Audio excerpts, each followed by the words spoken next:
Please like this video. I really need your support right now. It's the only way this story can reach more people. Thank you so much for being here with me and for your support.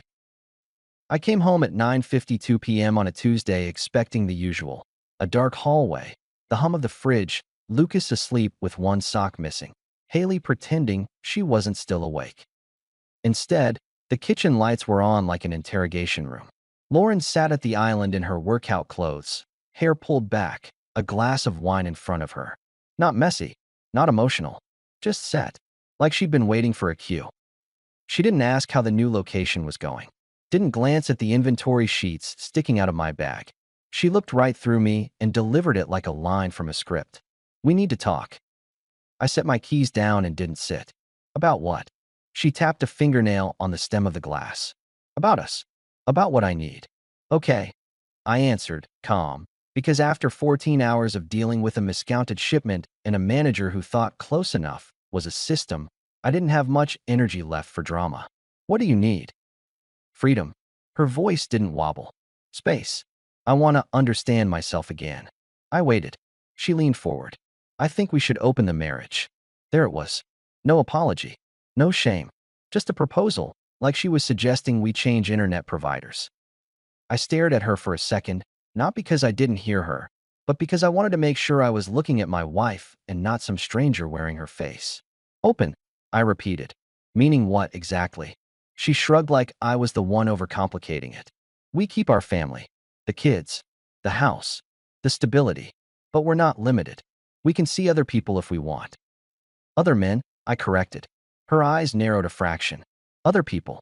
I let out a short laugh that had no humor in it. Lauren, don't do that. You didn't rehearse this speech to talk about people. Her jaw tightened. So you're going to act like I'm some kind of monster for being honest? Honest is when you tell me you're unhappy and we deal with it.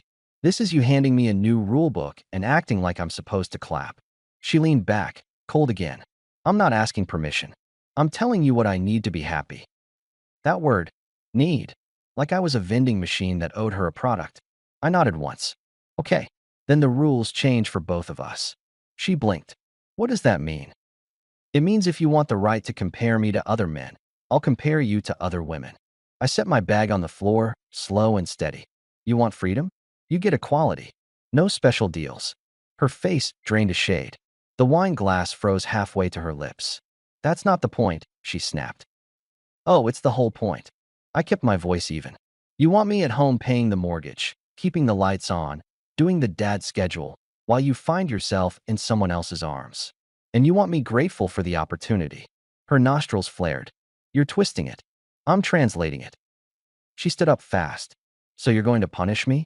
That's what this is. I raised an eyebrow. Punish? No. I'm going to protect myself. If you open that door, don't act shocked when it doesn't close. Her eyes flashed. You're being cruel. I slid my phone onto the counter and met her stare. Cruel is springing this on me at 10 at night like you're ordering takeout. Think hard, Lauren. Once you rewrite the marriage, you don't get to decide how the next chapter reads. She didn't answer. She just stood there like she was recalculating a plan that depended on me being softer than I am. I walked past her, up the stairs, and checked on Lucas. He was out cold. Haley's door was cracked, her light off. I didn't knock. I didn't need to. I could feel the house holding its breath. If I'd known where it was headed, I would have slept in my office that night and saved myself the headache. But I didn't. So I laid in bed next to Lauren's still body and listened to the quiet, realizing the quiet wasn't peace. It was setup. The next morning I moved like everything was normal. Because normal is a tool. I packed Lucas's lunch, made coffee, kissed his head, asked Haley about her day like I always did. Lauren floated through the kitchen in a way that felt staged. She was polite. She was distant. She watched me like I was a variable she didn't fully control anymore. On my way out, she called after me. We should keep this between us for now. The kids don't need to know. I stopped at the front door. The kids don't need chaos. That part we agree on. She exhaled, relieved, like she'd secured a safety net. At the shops, I did my rounds, checked the morning rush at 2 locations, dealt with a broken grinder at the 3rd, sat with my ops manager, Claire Bennett, at the new one. Claire's in her 30s, sharp, no nonsense, The kind of person who reads a spreadsheet like it's a story with villains and plot twists. She noticed something was off the minute I sat down. "You're quiet," she said, sliding a clipboard toward me. "That's not your default setting." I scanned the numbers. "Home stuff." She didn't pry. She just nodded like she'd seen enough adult mess to know questions don't always help. "Well, you've got a vendor trying to charge you twice for cups, so if you want a distraction, I've got one." "Perfect," I muttered. "Let's fight about paper." It was almost comforting. Problems you can solve. Numbers that behave if you force them to. I came home around 6:30. Lauren wasn't there. Lucas was with a neighbor, Mrs. Ortega, who watched him after school when my schedule got jammed. She handed him over with a look that said she'd noticed Lauren's absences too. "Everything all right, Mark?" she asked, soft. "Working on it," I replied. She squeezed Lucas's shoulder. "He's a good kid." "I know." Lauren walked in at 8:15, too smooth, keys in hand, hair looking like she'd refreshed it in the car mirror. She gave me a quick smile like she was doing customer service. "Traffic," she said. "In Denver." I glanced at the clock. Must have been a parade. Let me pause the story for just a second. If you're still here, please hit the like button. It really helps YouTube recommend this story to more people. Thank you so much for your support. Now, let's get back to the story. Her eyes hardened for a second. Then she shrugged and went straight for her phone on the counter. She didn't hug Lucas. She didn't ask Haley how school was. She just grabbed the phone like it was oxygen. That was the first real signal, not the open marriage line. The phone, the way she guarded it. Later, when the house settled, Lauren took a shower. Her phone sat on the kitchen island, screen lit, unlocked. I stood there staring at it, feeling the split in myself. The man who built 4 coffee shops from scratch doesn't like cheap shortcuts. I don't like snooping. I like direct conversations and clean lines. But direct conversations require the other person to be direct. I picked it up. The messages were right there. A name at the top that hit me in the ribs like a bad surprise. Jake Madison. Jake, my best friend from college. The guy who stood next to me at my wedding. The guy who called my kids little monsters in the affectionate way. The guy who'd been at my table for Thanksgiving. My thumb moved before my brain caught up. Thursday. Can't wait. Last time was insane. Lauren's replies were short and eager, like she was 15 again. Mark's still at work. He won't be home till late. Then Jake. Need help with rent. I'm short again. Then Lauren. I sent it. Don't make it a thing. There were transfers, screenshots of confirmations, notes, dates, a pattern. I didn't read everything. I didn't need to. The shape of it was enough. This wasn't a new idea she'd bravely shared last night. This had been running. And it wasn't just running. It was funded. I took screenshots. Every thread. Every confirmation. I sent them to an email Lauren didn't know existed, then backed them up again. I didn't shake. I didn't pace. My hands were steady because anger doesn't have to be loud to be real. Upstairs, the shower shut off. I put the phone back exactly where it was, screen facing the same way. When Lauren came down, she smiled like nothing was wrong and poured herself more wine. "You look exhausted," she said. "I am," I replied, and it wasn't even a lie. She leaned on the counter. "Have you thought about what I said?" "I'm thinking," I answered. Her eyes searched mine for weakness, for guilt, for a crack she could use. I gave her nothing. That night, after she went to bed, I sat at my desk and opened my contacts. I didn't call Jake. Not yet. Calling him would have been emotional. It would have been loud. It would have been the kind of scene Lauren wanted me to make so she could paint me as unstable. I called someone else. David Harper, the voice said groggy. "My accountant. Good man. Dry humor. Precise." "David," I said. "It's Mark Dalton. I need a full review. Personal, joint, everything. Last 18 months. There was a pause. "That's a big request at midnight." "I know.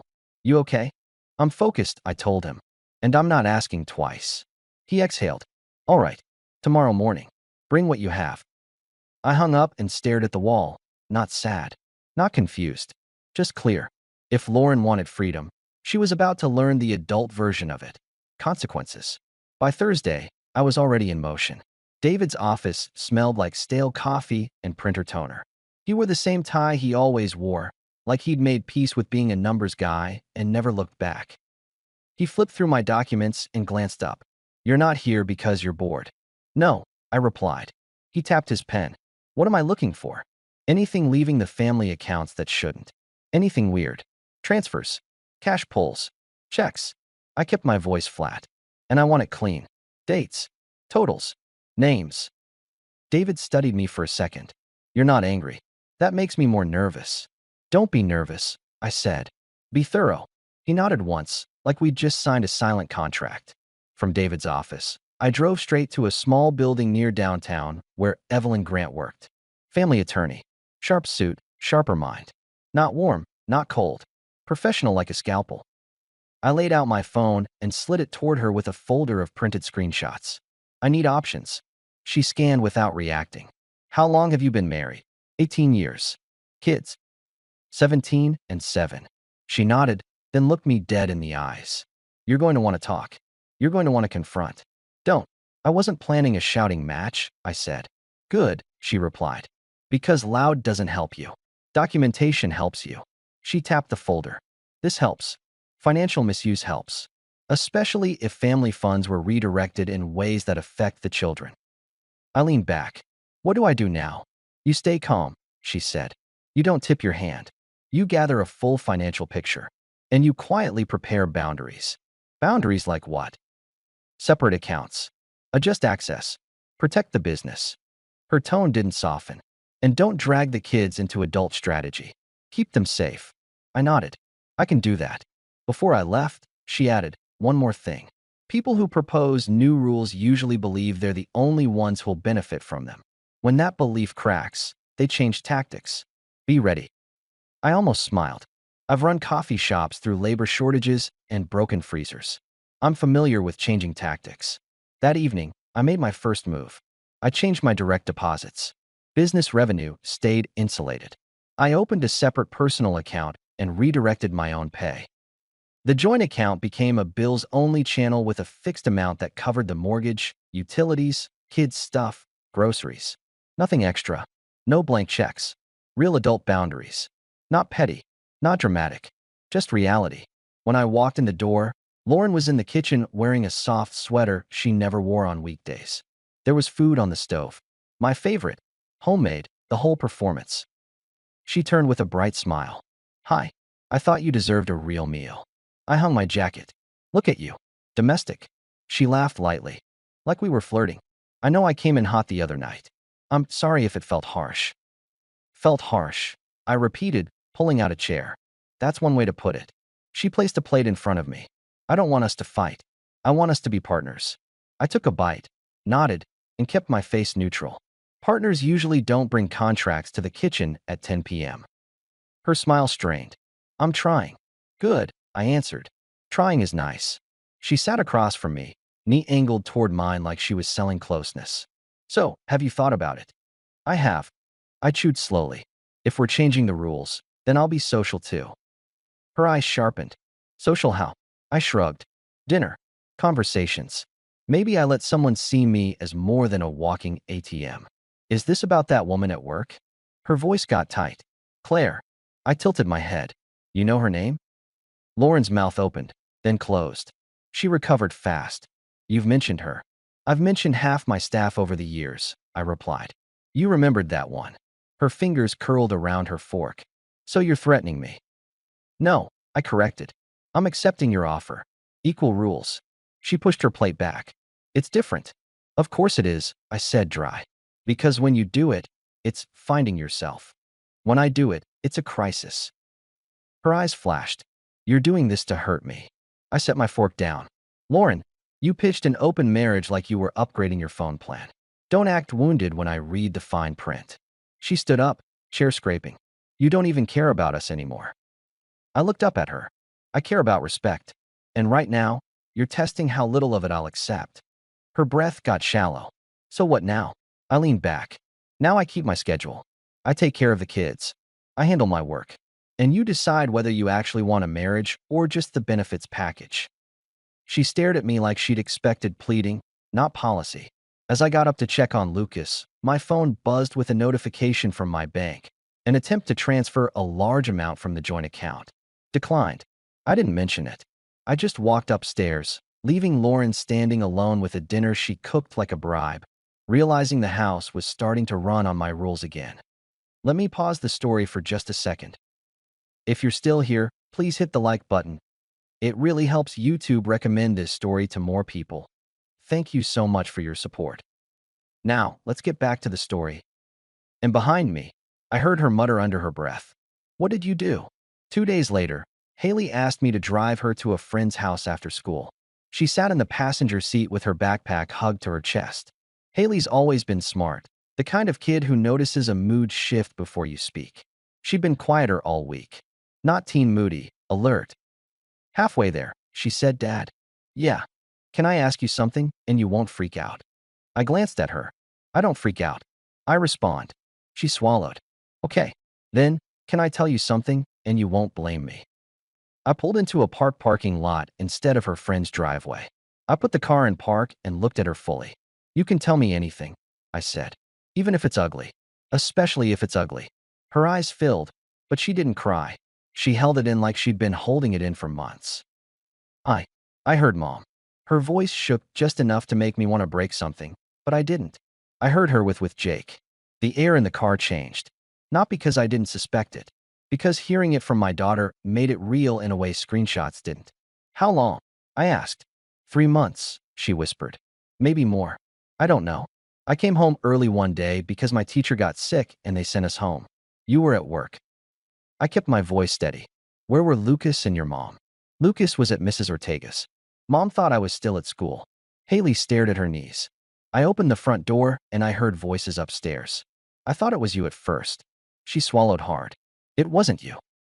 I nodded slowly. "What did you do?" "I left," she said fast. "I left and went to Mia's." Her mom didn't ask questions. She just gave me a soda and let me sit there. I took a slow breath. "Did you tell your mom you knew?" Haley's face tightened. She figured it out. That night she came into my room and sat on my bed like she was the victim of something. She flinched at her own word. "She told me adults have complicated lives and that you wouldn't understand. She said if I told you, I'd destroy our family." My jaw tightened, but I kept it contained. "She said Lucas would suffer," Haley continued. "She said you wouldn't handle it and it would break you. She said it was partly your fault because you're always working and you don't make her feel seen." I stared out the windshield for a second, not because I was lost, but because I needed one beat to keep my voice from getting sharp around my daughter. Then I looked back at her. "Listen to me. None of that is on you. You didn't create this. You didn't invite it. You don't carry it." Haley's shoulders dropped, like she'd been waiting for permission to breathe. "I hate her for putting me in that." "I know," I said. "And you don't have to be the adult in this house." "I am." She wiped her cheek with the back of her hand. "What are you going to do?" "I'm going to protect you and Lucas," I answered. "And I'm going to handle the grown-up mess without you being the shield." She nodded, shaky. Should I tell Mom I told you?" "No," I said immediately. "Not yet. You keep your routine. School. Friends. Normal. Let me build the wall before she starts throwing rocks." Haley blinked. "Build the wall." I gave her a thin smile. "It means I'm putting things in place so she can't hurt you guys with money or chaos. You let me work." She nodded slowly. "Okay." I drove her to Mia's after that. When she got out, she paused and looked back. "Dad, yeah. Don't forgive her just because she cries." I held her gaze. I don't make decisions based on tears. When I pulled away, I didn't feel heartbreak. I felt something colder and clearer. My wife didn't just cross my line. She dragged my daughter over it and told her to keep smiling. That was the moment my brain stopped treating this like a marriage problem and started treating it like a protection problem. That night, after everyone was asleep, I looked at Jake's social media. He was posting like a guy who'd finally arrived. Fancy dinners, weekend getaways, a new jacket that didn't match his paycheck, tickets, smiles that looked rented. I didn't need to label it. I just needed to see the math. Someone was paying for Jake's upgrade. And it wasn't Jake. The following week, Lauren changed again. She got bolder. It started with little digs. I'd come home, and she'd look at my shoes by the door like they offended her. "You smell like espresso," she'd say. "That's because I work," I'd reply. She'd roll her eyes. "Yeah, you and your shops. Always your shops." Then it turned into demands. "Haley needs money for a school thing," she told me one morning, standing in the doorway of my office like she owned it. and I need to put a deposit down on a studio package for a client. I'll pay for Haley's school thing, I said. Send me the details. And the studio deposit? You have income, I replied. Her face tightened. Not like you. You charge people for weddings. Don't act helpless. She scoffed. So now you're controlling money. I'm controlling access, I corrected. There's a difference. She stepped closer, voice lowering. You're doing this because you're scared. I looked up from my laptop. Scared of what? That you're not enough, she said, like she was dropping a truth bomb. I almost laughed. Lauren, if you wanted me to feel insecure, you picked the wrong guy. I've spent my life building things. I don't crumble because someone gets bored. She stared at me, anger simmering, then walked out without another word. 2 days later, she invited me to her studio. I have a client consult, she said. Too cheerful. I want you there. It'll mean a lot. It felt strange. Too sudden. Too sweet. But I went anyway, because I wanted to see what game she was playing on her turf. Her studio was bright and clean, staged like a magazine spread. Her assistant, a young woman named Tessa, greeted me with a smile that didn't reach her eyes. Hi, Mark, Tessa said. Lauren's been talking about you. That sounds safe, I replied. Lauren appeared in a fitted blazer, looking like she'd stepped out of a new life plan. She kissed my cheek lightly, like we were co-workers. Thanks for coming, she said. I thought it would be nice for the client to see we're a strong family brand. There it was. Brand. Not marriage. Brand. The client was a guy in his 30s with perfect teeth and a loud laugh. He shook my hand too hard. So you're the husband, he said. The money guy. Lauren laughed like it was a joke.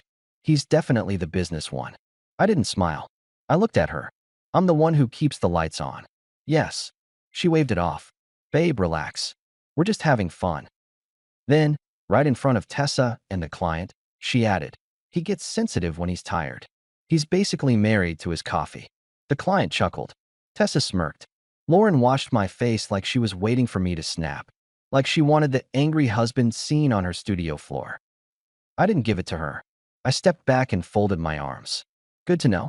Since we're doing public commentary now. Lauren's smile tightened. Mark, don't. I looked at the client. Quick heads up. If your package involves my personal accounts, it doesn't. Lauren runs her studio. I run my business. Separate. The client blinked. Sure. Lauren's eyes widened, then narrowed. We can talk about that later. No, I replied, still calm. We're talking about it now. Since you like audiences. Tessa's smirk vanished. The client suddenly found his phone very interesting. Lauren lowered her voice, sharp. You're embarrassing me. I leaned in just enough for her to hear me clearly. You embarrassed yourself the second you turned me into a prop. I'm not here to protect your image while you disrespect me. Her face flushed. You're being ridiculous. I straightened and spoke like I was stating store hours.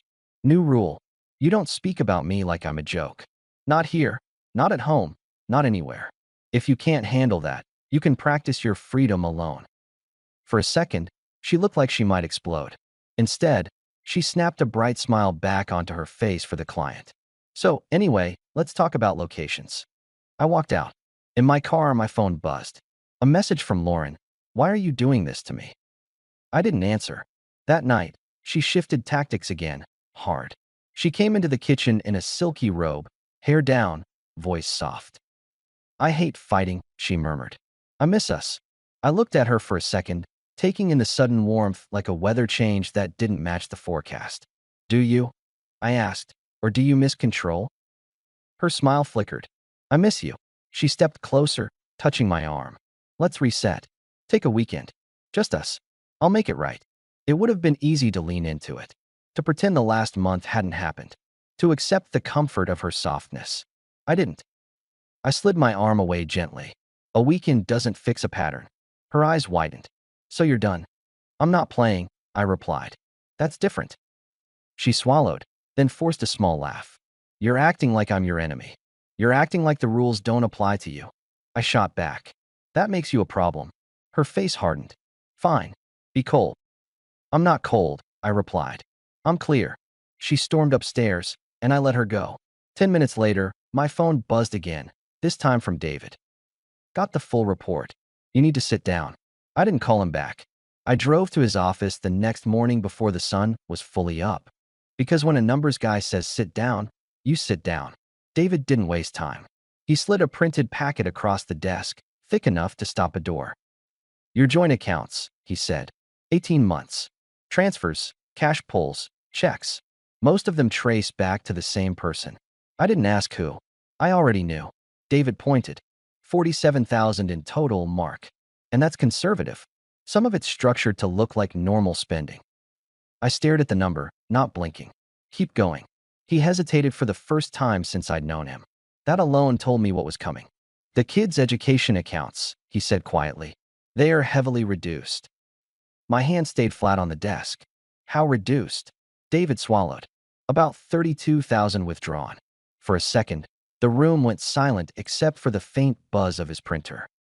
I nodded slowly, like my brain was accepting a fact it already understood but didn't want to see in ink. David flipped another page. And there are large personal expenses tied to Lauren. Clothing, jewelry, procedures, and a significant payment to a clinic in Salt Lake City. I looked up. Salt Lake. He nodded. It's documented. The payment reference is clear. I sat back, the picture snapping into focus with disgusting clarity. The new wardrobe. This self-care. The refreshed face. It wasn't a personal journey. It was preparation, paid for with my children's future. David leaned forward. I'm sorry. Don't be, I replied. Be accurate. He nodded. Everything's organized. Dates, totals, supporting statements. It's solid. I slid the packet into my bag and stood. Good. He watched me. What are you going to do? I met his eyes. I'm going to end the illusion. From David's office, I went straight to Evelyn. She read the report without flinching. When she finished, she closed the folder and looked at me. Now, she said, you set terms. I nodded. I want the kids protected. I want the house stable. I want my business untouched. Let me pause the story for just a second. If you're still here, please hit the like button. It really helps YouTube recommend this story to more people. Thank you so much for your support. Now, let's get back to the story. And you want her to understand, Evelyn added, that she doesn't get to burn the foundation and still live in the house. Yes, I said. Exactly that. Evelyn slid a second folder toward me. These are prepared. Separation terms, custody framework, financial restrictions. You will not mention where you got information. You will not argue about feelings. You will present facts and decisions. I opened the folder and scanned it. Clean, clear, firm. I closed it. Tonight. Evelyn held my gaze. Make sure the kids aren't there. They won't be. That afternoon, I called Haley. Sleep at Mia's, I told her. No debate. She didn't ask questions. Okay.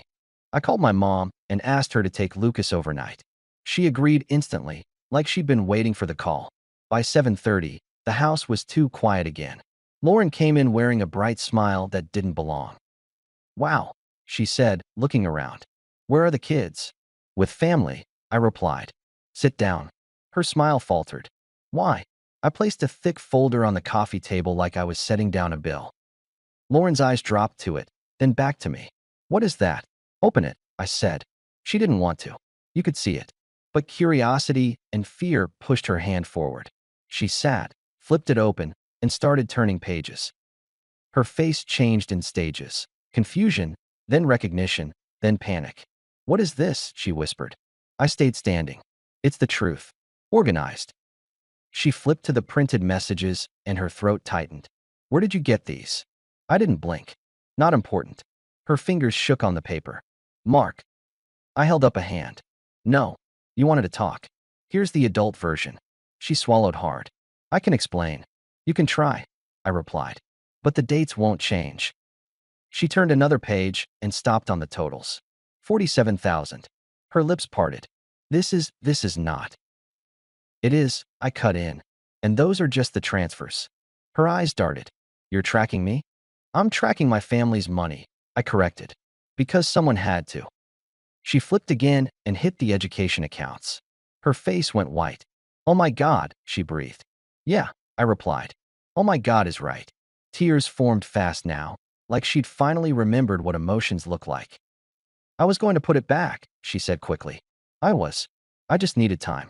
I was stressed and you needed Salt Lake City, I added calm. Because finding yourself apparently required a clinic and a receipt.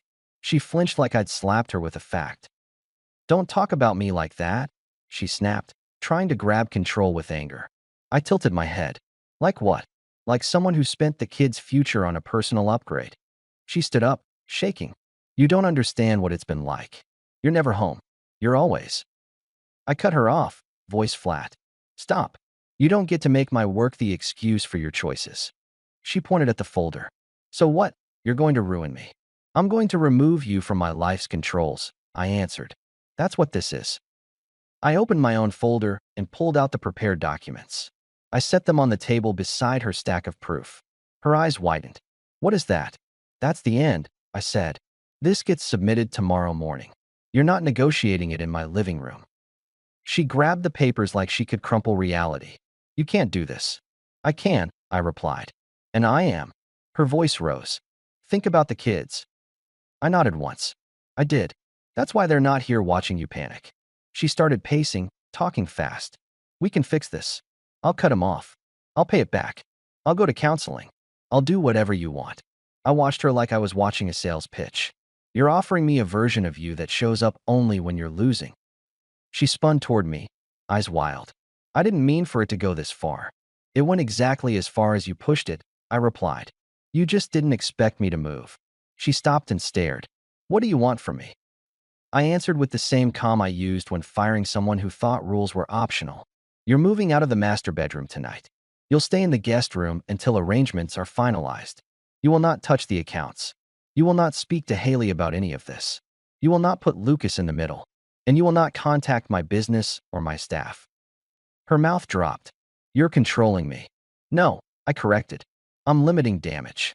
She whispered, Jake Hill. I raised an eyebrow. Hill what? Pay you back. Her face twisted. You're being cruel.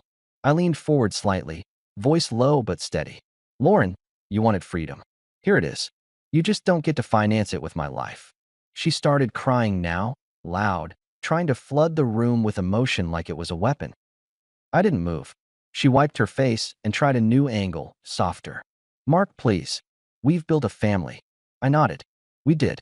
And you treated it like a backdrop. She stepped closer. Don't do this. I held up my hand again. This is the part you're going to hate. I'm not asking you for permission. Her eyes narrowed. So that's it. That's it, I confirmed. She stared at me for a long second, then spit out. You think you're better than me. I didn't smile. I didn't glare. I just delivered the line that ended it. I'm not better, I said. I'm just done being useful to someone who doesn't respect me. She stood there like she wanted another opening, another argument, another chance to twist me into the villain. There wasn't one. She walked upstairs slowly, like a person realizing the floor under them isn't theirs anymore. I stayed in the living room and texted my mom. Keep Lucas tomorrow too, just in case. Then I turned off the lights, locked the door, and slept like a man who finally stopped negotiating with a fire. 6 months later, my life is quieter in the best way. The house is still ours. The kids' routines are stable.